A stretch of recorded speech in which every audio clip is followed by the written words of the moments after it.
지난 주간 영적 각성을 위한 축의 특별 새벽 기도회 시간이 있었고요. 그 이후에 우리 청년들이 함께 모여서 교제 나누고 기도하는 시간이 있었습니다. 연초에 처음 했을 때를 생각해 보면은 그때 했던 기도들이 지금 대부분 다 이루어진 것들을 확인하면서 참 감사하다는 생각을 가져봐요. 그 당시 취업을 위해서, 직장을 위해서 기도하는 사람들이 많았는데 지금 돌아보건대 꽤 많은 사람들이 취업을 했고 그런 기도의 응답들을 확인하면서 참 귀하다는 생각을 가져보았습니다. 여러분, 앞으로 기회가 한 번 남았죠, 올해. 그래서 가급적이면 참여하셔서 함께 기도하고 나눌 시간 가졌으면 좋겠어요. 네. 제가 알기로는 연초에 자매들이 꽤 많았거든요. 근데 이번에 한 명 정도만 있어가지고 살짝 아쉬운 감이 좀 있었습니다. 그러니까 많이 참여하셔서 기도하는 우리가 되었으면 좋겠습니다. 이처럼 제가 지금 기도회를 얘기하면서 처음에 비해서 지금 많이 좀 인원이 줄었다 하는 것을 좀 아쉬워하잖아요, 그렇죠? 그 아쉬움이라는 것은 사실 기대를 반영한 그런 감정이죠. 여러분들도 어떤 관계 속에서 누군가에게 상처를 받거나 기분이 상하거나 하는 것들은 그 관계 안에서 그 관계를 토대로 한 어떤 기대가 있기 때문에 그렇습니다. 그 기대가 좌절되면은 이게 마음이 상하는 거예요. 내가 저 사람한테 이렇게 했으니까 저 사람 나한테 이 정도 해야지라는 그런 모습일 수도 있고, 또 어떨 때는 우리가 서로 합의하에 어떤 계약 안에서 해야 되는 역할들이 있는 거죠. 그것을 충성하지 못했을 때 오는 그런 불신과 좌절이 있는 말입니다. 회사에서는 계약서라는 걸 쓰죠, 그렇죠? 갑과 을 해가지고 다다닥 쓰고 그걸 잘 읽어야 되죠, 그렇죠? 그리고 거기에 맞게 그 회사에서 일을 해야 되고 그 일에 맞는 그 월급을 받는 거죠. 그런 식으로 회사도 이루어지고요. 여러분, 가정 어떨까요? 가정 부부 사이에서도 그렇습니다. 회사에서는 계약서를 쓰지만 결혼은 언약을 하는 거죠, 그렇죠? 그래서 이렇게 이상한 거 막 읽잖아요. 나 남편 누구는 뭐 아내를 뭐 어떻게 이렇게 저렇게 사랑하겠다, 뭐 그렇게 내용이 있잖아요. 왜 난 기억이 잘 안 나지? 자, 그런 내용들이 있습니다, 그렇죠? 그리고 남편 입장에서도 아내를 향한 그런 어떤 반대죠. 아내 입장에서도 남편을 향한 그런 내용들을 쭉 읽고 그걸로 서약을 한단 말이죠, 그렇죠? 다시 말해서 그 계약 안에서, 언약 안에서 서로에 대한 기대가 있는 법이라는 겁니다. 이게 좌절되었을 때 상처가 되는 겁니다. 여러분, 주변 사람들에게 어떠한 상처라든가 기분 나쁜 상황들을 경험한 경우들, 그런 기대가 좌절됐을 때 그런 일이 있는 거죠. 사실 그런 관계가 아니면 기대할 것도 없죠, 그렇죠? 나랑 뭔 상관입니까, 그렇죠? 근데 그 관계가 있기 때문에 힘들어지는 거예요. 저는 제가 몰랐던 사실을 하나 깨달았는데, 집에서 제가 불을 켜고 불을 안 끄는 습관이 있는 거를 제가 결혼하고 알았어요. 전에 몰랐거든요, 진짜. 근데 제가 불을 안 끄더라고요. 그래서 아내가 몇 번을 지적했는데 이상하다, 내가 껐다 생각했는데 안 껐어요, 그렇죠? 근데 제가 그거를 아내한테 한 번, 두 번, 세 번 이렇게 지적을 당하다 보니까 내가 불을 안 끄는 사람이었구나 하는 생각을 알게 되었습니다. 그러니까 아내 입장에서는 이제 화가 나는 거죠. 언제까지 내가 불을 꺼야 돼, 그렇죠? 화를 내지는 않습니다. 그렇게 말을 한다고요, 그렇죠? 저도 이렇게 분리수거를 할 때 가급적이면은 분리수거가 잘 돼가지고 비닐 같은데 음식물 좀 안 묻게 하는 그런 거를 기대를 하는데, 가면은 이게 분리수거하다 보면 막 옷에 막 튀고, 뭐야? 그래서 여보 잠깐 나 좀 봐. 이거 뭐 얘기를 하면은 나 닦았는데 그래요. 나중에 깨달은 사실 진짜 닦아요. 닦는데 제가 생각하는 닦는 기준과 아내에게 익숙한 닦는 기준이 다르더라는 거죠. 맞춰가게 돼 있습니다. 그래서 선은 다른 거죠. 이 사람은 여기까지구나, 나는 여기까지구나 해서 서로의 그 맞는 것을 조율해가는 과정. 그러나 그 과정에서 처음에는 오해도 하고 기대가 잘 되는 상황도 있다는 거죠. 여러분, 회사나 가정도 마찬가지고, 교회는 어떨까요? 교회도 그러한 기대가 있지 않을까요? 우리가 하반기에 목장 편성을 다시 했는데, 목장 편성하면서 제가 목자들에게 어떤 기대를 가지고 그 목자를 임명했을까요? 그렇죠? 근데 그 기대감을 너무 표출하면은 저는 자격이 안 돼요. 저는 부담스러워요 하고 이렇게 빼잖아요, 그렇죠? 그러니까 그런 말을 하지 않고, 아이, 별로 하는 거 없다. 이렇게 해서 잘 유혹해가지고 오면은 잘 걸렸다. 어떤 잘 걸린 거죠? 은혜 받는 자리에 잘 오신 겁니다. 목자와 부목자 많은 지원 부탁드립니다. 근데 오늘 본문을 보니까 이런 기대가 그 기대했던 역할들을 하지 않음으로써 좌절되고 실망스러운 결과를 안겨주는 모습을 확인해 봐요. 바로 이스라엘의 모습인데요. 보실까요? 5절 말씀 보시면 하나님께서 이렇게 말씀하시죠. 나 여호와가 이와 같이 말하노라. 너희 조상들이 내게서 무슨 불의함을 보았기에 나를 멀리하고 가서 헛된 것을 따라 헛되이 행하였느냐. 자, 하나님께서 이스라엘 백성들에게 기대했던 게 어떤 것 같으세요? 하나님과 가까이 하는 것, 그렇죠? 하나님 안에서 행하는 것, 이런 것을 기대했던 것처럼 보이죠. 그와 정반대로 했다는 겁니다. 하나님을 멀리했다. 멀리하고 헛된 것을 쫓았다고 얘기하죠. 헛된 게 뭘까요? 문맥을 보면은 우상을 말합니다. 우상을 쫓고 우상을 따르는 모습을 보였다는 거죠. 6절 말씀 보시면 이렇게 되어 있습니다. 그들이 우리를 애굽 땅에서 인도하여 내시고 광야고 사망과 구덩이 땅 건조하고 사망의 그 그늘진 땅 사람이 그곳으로 다니지 아니하고 그곳에 사람이 거주하지 아니하는 땅, 뭐죠? 광야죠, 그렇죠? 그 땅을 우리가 통과하게 하시던 여호와께서 어디 계시냐 하고 말하지 아니하였도다. 지금 하나님께서 이스라엘 가운데 나름 화도 내시고 분노도 발하시면서 책망하시는 말씀인데, 그러니까 하나님께서, 여러분 보통 화나면 어떡하죠? 말 안 하잖아요, 그렇죠? 그런 것처럼 하나님께서 침묵하시는 그런 경우가 있다는 거죠. 근데 이들이 그런 상황에서 하나님 찾지 않는 거예요. 예. 제가 중학생 때였어요. 한참 사춘기 시절에 저희 2살 털 위에 누님이 한 분 계셨습니다. 저희 누님은 중고등부에서 인기가 진짜 많은 여자 학생이었어요. 온갖 남학생들이 우리 집은 놀러와. 그래서 이거 좀 살짝 짜증나더라고요. 그래서 저는 내향적인 그런 사람이었고, 그래서 그 노던 자리에서 막 짜증나가지고 제가 나왔어요. 나와가지고 한참 있었어요. 나 혼자 있으니까 누군가 나와서 나랑 놀아주겠지. 안 나와. 안 나와요. 그렇게 난감한 상황들 좀 찾았으면 좋겠는데, 얘 어디 갔지? 그런 인식이라도 났으면 좋겠는데 내가 없는 걸 모르나 봐. 그 난감한 상황들. 여러분, 하나님께서 어떠실까요? 자기를 안 찾아요. 연애를 하면은 이렇게 말 안 하고 이렇게 한참 막 무시하고 그냥 상대간도 안 할 때 어떻게 해야 되죠? 가서 달래고 막 이렇게 해줘야 되잖아요. 근데 뭐 너도 안 해줄 거야, 나도 안 해줄 거야 하면은 이제 큰일 나는 거죠. 지금 그런 상황이 지금 벌어지고 있다는 겁니다. 7절 말씀, 내가 너희를 기름진 땅에 인도하여 그것의 열매와 그것의 아름다운 것을 먹게 하였거늘, 다시 말해서 약속의 땅에 들어가게 하셔서 거기서 누리게 하셨다는 거죠. 너희가 이리로 들어와서는 내 땅을 더럽히고 내 기업을 여건 것으로 만들었으며, 하나님께서 맡기신 그 하나님의 기업, 그 땅을 역겹고 더럽게 바꿔버렸다라고 말씀하시는 겁니다. 하나님께서 이스라엘에게 기대했던 바가 있는데 이 모든 것들이 다 깨져버리는 거예요. 우상을 숭배하고요, 하나님 찾지도 않고 하나님의 기업을 더럽히는 그런 백성들의 모습. 더 가관인 것은 지도자들의 모습입니다. 8절 말씀, 우리 8절 말씀을 한 목소리 읽어요. 8절 말씀, 8절 시작. 제사장들은 여호와께서 어디 계시냐 말하지 아니하였으며 율법을 다루는 자들은 나를 알지 못하며 관리들도 나에게 반역하며 선지자들은 바알의 이름으로 예언하고 무익한 것들을 따랐느니라. 아멘. 지금 말씀을 보시면 제사장들, 율법을 다루는 자들, 관리들, 선지자들, 다 이스라엘의 지도자들을 말하는 거죠. 이 사람들이 자기 역할을 제대로 하지 않습니다. 제사장들은요, 성전에서 봉사하는 사람들이거든요. 성전이라는 것은 그 당시 하나님께서 임재하시는 장소죠. 하나님과 만나는 장소예요.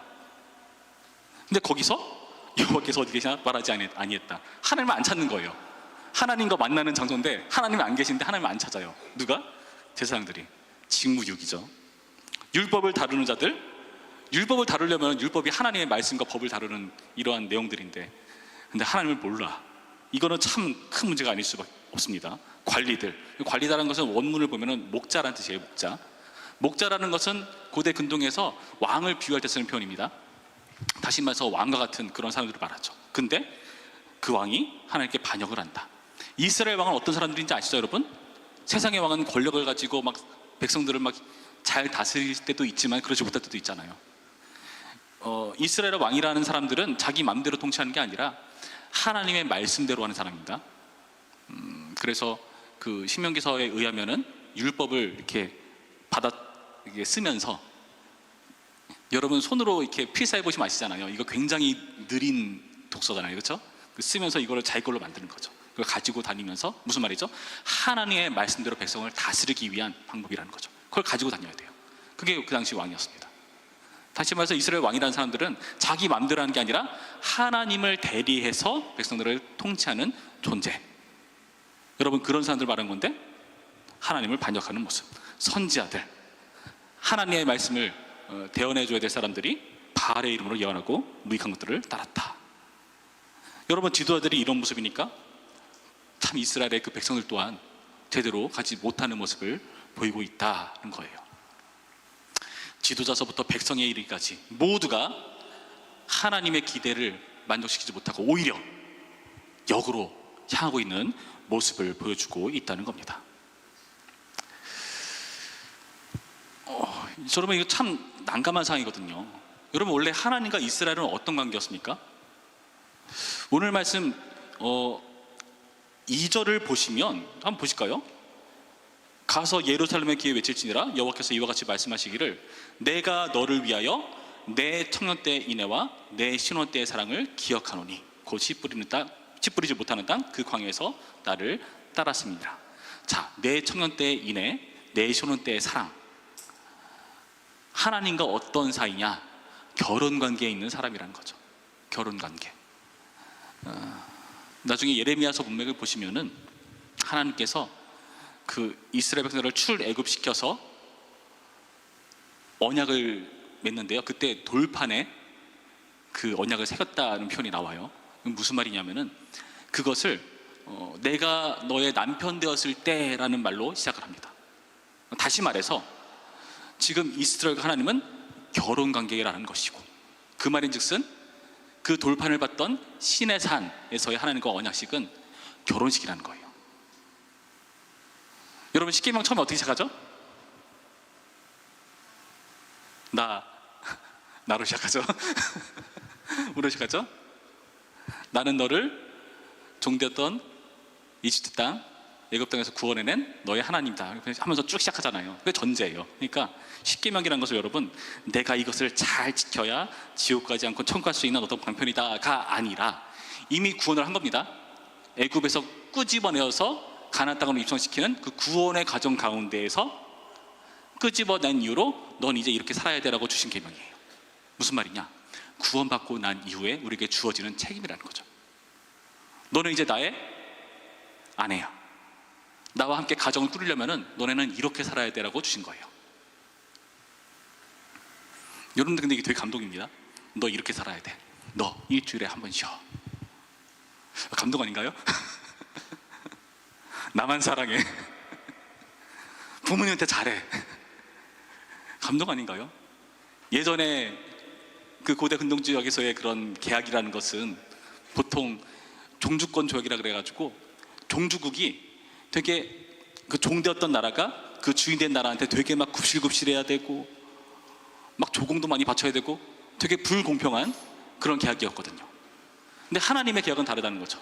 너 이제 내 백성이니까, 내 아내니까 너 나만 사랑해야 돼. 알았지? 딴 남자한테 하면 안 돼. 그래서 그리고 일주일에 한 번 쉬고 부모님 잘 공경하고 이웃과 사이좋게 지내고, 이렇게 감동적인 구절인데, 그런데 비극인 것은 그게 신혼 때였다. 신혼 때만 그랬다. 지금은 완전히 돌변해 버렸다라고 말씀하신 겁니다. 그래서 지금 이 말씀을 보시면, 2절 말씀 쭉 보시면은 지금 추억하듯이 말하는 거예요. 야, 신혼 때 첫사랑 내가 기억한다. 그때를 추억한다. 그리고 너네는 추수의 첫 열매였다 라고 하면서 3절 말씀에 말씀하시죠. 그러니까 그런 말씀을 하시면서 이들의 하나님과의 원래 관계는 이렇게 아름다운 부부 관계였는데 이게 다 망가져버리고 깨져버렸다. 과거의 추억에 그쳐버렸다 하고 말씀하고 계시다는 겁니다. 이쯤 되면 우리는 이제 우리 모습을 돌아봐야겠죠. 어르신들과 이렇게 신방을 하거나 어르신과 이렇게 교제를 하다 보면은 막 소시적인 얘기를 많이 하세요. 그리고 어떨 때는 교회 밖에서도 전도를 하다 보면은 나 예전에 교회 다녔었어요 하는 얘기 종종 듣습니다. 심지어 어떤 사람은 내가 청년 때 회장이었어요 막 이런 말 하시는 분도 본 적이 있어요. 근데 다 과거의 추억이죠. 과거에 사로잡히니까 할 말이 옛날 얘기밖에 없습니다. 요즘 얘기를 할 게 없어요. 여러분에게 어떻습니까? 여러분에게 신앙생활이란 것이 과거의 추억이 머물러 있다면 여러분 심각하게 생각해 보셔야 된다는 거죠.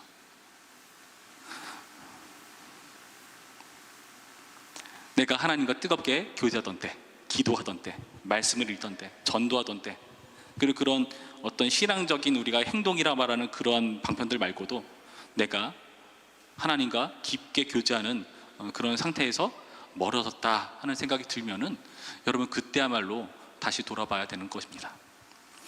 예수님과의 첫사랑을 회복하자 이렇게 유치한 말 하지는 않습니다. 왜냐하면 첫사랑은 첫사랑인 거예요. 점점 더 깊은 사랑을 해나가야 되죠.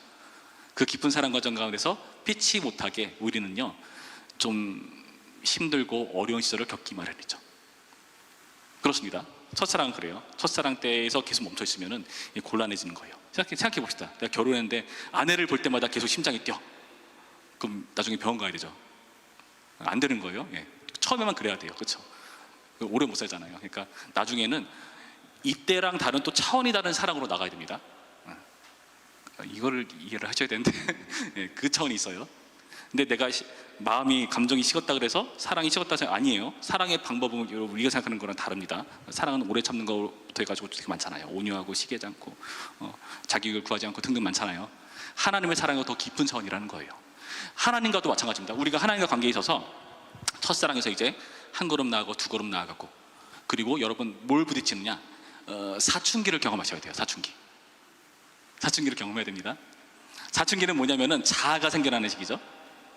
그래서 자아가 생겨나는 시기예요. 그 자아가 생겨나기 때문에 피치 못하게 부딪힙니다. 하나님 난 이런 거 좋아하는데요. 하나님은 그런 거 좋아했어. 이거 우리가 잘 안 맞네요.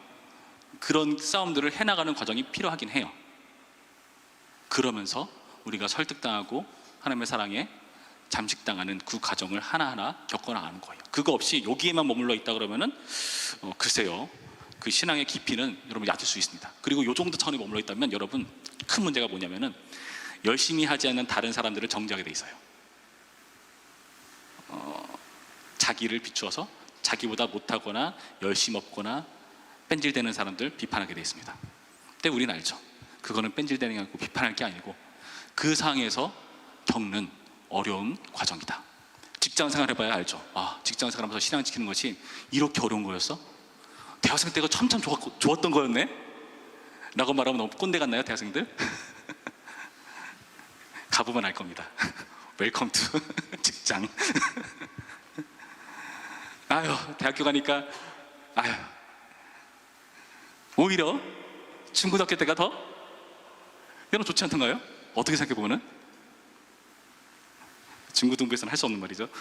자, 무슨 말이냐 하면은 그 과정을 겪어나가면서 우리가 더 깊은 사랑으로 나아가겠는데 그 과정에서 이상하다? 예전과 달라졌네 하면서 삐그덕삐덕대는 그 상황에서 내가 이거 잘못됐다. 하나님 뭔가 이상하다. 하나님 왜 이러시나? 그런 식으로 나가버리는 반응은 우리를 힘들게 한다는 겁니다. 여러분, 우리를 살리는 것은요, 사실 하나님과의 관계가 우리를 살리는 거예요. 여러분 명심합시다. 하나님 관계가 우리를 살립니다. 지금 보시면은 이스라엘 백성의 기름진 땅에 들어갔죠. 나름대로 가나안 땅에 들어갔어요. 하나님께서 좋은 것을 허락해 주셨어요. 7절 말씀에 내가 너희를 기름진 땅으로 인도했다. 거기 열매 아름다운 것 먹게 했다. 그런데 거기서 하나님과 멀어져 있다. 우상을 섬긴다. 기름진 땅이 천국 같을까요? 아무리 기름진 땅이고 우리를 먹이고 살릴 것 같은 그런 좋은 환경과 조건이라 할지라도 그 우상 때문에 우상의 그 헛됨 때문에 우리를 죽음으로 몰고 가는 위기라는 것을 명심해야 돼요. 그래서 보시면은 그 우상을 계속 헛되다, 무익하다라고 표현하면서 그 영향으로 그 땅을 더럽고 역겹게 바꾸는 현상을 지금 보여주고 있죠. 그런데 반면에 광야는 어떻습니까? 광야는 오히려 먹을 게 없어요. 위험한 장소예요. 근데 거기서 하나님과 함께 하니까 어떻습니까? 이스라엘이 살더라. 왜 그럴까요? 하나님의 사랑 때문에. 지금 봅시다. 5절부터 아까 제가 쭉 읽었는데, 너희 조상들이 내게서 무슨 불의함을 보았기에. 무슨 말이죠? 하나님 편에 잘못이 없다는 거잖아요. 6절 말씀 볼까요? 우리를 애굽 땅에서 인도해내시고 광야고 사막과 구덩이 땅, 건조고 사막의 그늘진 땅, 사람이 그곳으로 다니지 아니하고 그곳에 사람이 거주하지 아니하는 땅을 우리가 통과하게 하시던, 뭐죠? 구원해내시는 하나님을 지금 얘기하고 있다는 거죠. 7절, 너희를 기름 땅에 인도하여 그것의 열매와 그것의 아름다운 것을 먹게 하신 하나님. 하나님은요, 계속 보시면은 이스라엘과 계속 함께 하시고 이들 가운데 충성하셨어요. 남편으로서의 역할에 구원해내시고 먹이시고 살리시고 좋은 것을 주시고, 반대로 하나님을 멀리하는 그런 아내 된 이스라엘의 모습은 여러분 하나님께 굉장히 배반처럼 다가온다는 겁니다. 기름 땅이면 뭐합니까? 하나님과 함께 하지 않는데. 광야면 어떻습니까? 하나님과 함께 하는데. 여러분, 기름 땅이나 광야가 우리의 천국을 결정하는 게 아니라 뭐가 결정하죠? 하나님과의 관계가 우리의 천국을 결정하는 겁니다. 근데 안타까운 것은 여러분, 청년쯤 되시면은 정말 많이 고민하는 게 진로잖아요. 진로와 내가 앞으로 뭘 해서 먹고 살아야 되는가 하는 그런 걱정들. 그러니까 어쩔 수 없이 우리는 세상에 여러 가지 현상들을 확인하면서 다른 사람의 그런 어떠한 흔히 말하는 멋진 삶이라고 말하는 그 기준들이 형성되어 있는 것 같아요. 그래서 거기에 비교해서 내가 좀 못 미치다 그러면은 굉장히 난감하죠. 하나님, 난 가나안 땅이 좋은데, 나는 기름진 땅이 좋은데, 다들 저렇게 잘 먹고 잘 사는데 나만 이상한 것 같습니다. 여러분, SNS 너무 많이 하지 마세요. 유튜브 너무 많이 보지 마세요. 거기는요, 우리를 현혹시켜요. 그게 정상적인 삶이고 그게 멋진 삶인 것처럼. 그러나 그렇지 않다는 겁니다. 하나님과 함께하는 그 삶이야말로 우리를 멋진 삶으로 천국으로 이끈다는 것을 명심하시기 바랍니다. 저는 뭐 잘 모르는 얘기지만은 경험해 본 적이 없기 때문에 부자들도 굉장히 고민이 많다고 해요. 가정이 휘청휘청되거나 관계에서 문제가 있거나. 저는 보면서 참 다행이다. 우리만 힘든 게 아니구나. 저들도 힘들구나. 나름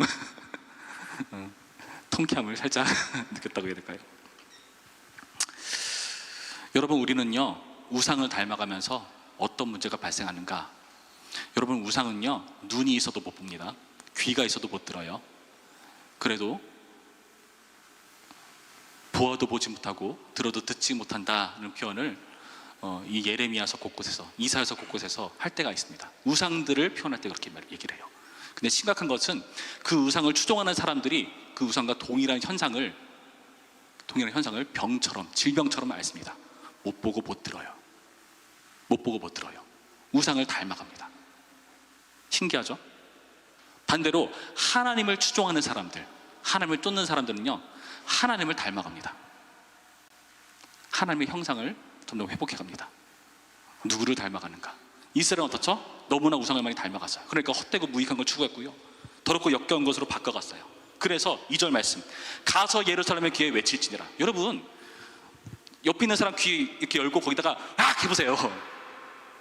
한 대 맞죠? 왜 이렇게 할까요? 하나님께서 못 들으니까. 여러분, 이 하나님의 말씀이 느껴져야 됩니다. 여러분, 설교를 들으면서 혹여나 내 인생 가운데 뭔가 떠오르는 게 있다. 이런 게 자꾸 나의 신앙을 방해하고 어지럽힌다. 게임이 그렇습니까? TV가 그렇습니까? 어떤 친구가 그렇습니까? 여러분, 어떨 때는 하나님을 위해서 그 모든 것들을 버려야 될 때도 필요합니다. 이건 심각한 문제라는 거예요. 여러분이 신앙생활 할 때에 어떤 부분에 있어서 나의 신앙을 흔들리게 만들고 어렵게 만드는 상황 가운데 여러분이 있다면은 한번 진지하게 생각해 보셔야 됩니다. 내가 이것 때문에 하나님과 관계가 소원해졌나? 단순히 여러분 직장일 때문에 교회 못 나오는 것을 탓하는 그 말이 아니에요. 잘 새겨 들으세요. 그 상황 가운데서 내가 과연 어디에 주목하고 어디에 가치를 두고 있는가, 그것으로 판단하라는 겁니다. 여러분, 어떨 때는요 공부도 우상이 되고요, 어떨 때는요 친구도 우상이 되고요, 어떨 때는요 내가 그토록 좋아하는 그런 오락들, 나의 기호들, 그것이 우상이 될 때도 있어요. 가족들이 그럴 때도 있고요. 여러분의 신앙을 흐트러 버리는 그런 요소라면은 여러분 한번 진지하게 생각해 보십니다. 귀에다 대고 악하고 소리 지르는 그 하나님의 말씀이 들려야 될 텐데, 여러분은 들어도 들을 수 있는 귀가 있는 복된 자이길 바라요. 하나님과 함께해야 천국입니다. 이따가 부를 건데 네온이 은총 입어, 어떤 가사겠죠? 초막이나 궁궐이나 내 주 예수 계신 곳이 천국이다. 여러분, 그 천국을 빼앗기지 않았으면 좋겠습니다. 오늘의 말씀을 기억하시면서 하나님과 관계, 우리에게 충성하시는 하나님과 동행하기를 포기하지 않는 우리기를 주님의 이름으로 축원합니다. 기도하겠습니다.